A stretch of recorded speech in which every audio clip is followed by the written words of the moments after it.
Не нарушают ли поцелуи пост?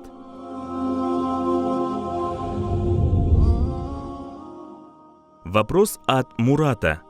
Может ли постящийся мужчина целовать свою жену? Ответ. Поцелуи жены, прикосновение к ней и ласки не нарушают поста, если все эти действия не приводят к чему-то большему. Передается, что Айша, радиаллаху анха, говорила: соблюдая пост, посланник Аллаха, салляллаху алейхи вассалям, целовал своих жен. В другом риваяте она говорит: во время поста посланник Аллаха, салляллаху алейхи вассалям, ласкал своих жен. И он лучше всех умел контролировать себя. Передается от Абу Хурайры.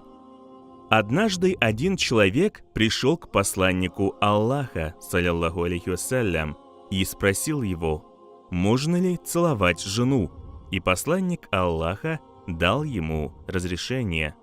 Затем пришел другой человек и спросил о том же самом, но ему посланник Аллаха, салляллаху алейхи вассалям, запретил ласкаться с женой. Тот, кому посланник Аллаха дал разрешение, был пожилым человеком, а тот, кому он запретил, был молодым.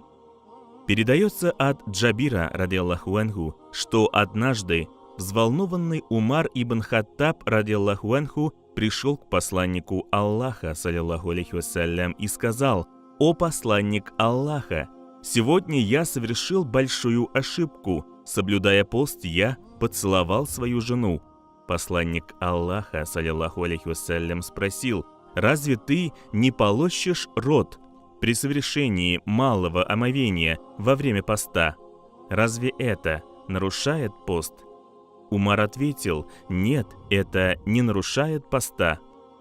Посланник Аллаха, салляллаху алейхи вассалям, сказал: «Тогда почему ты так переживаешь из-за того, что поцеловал жену?»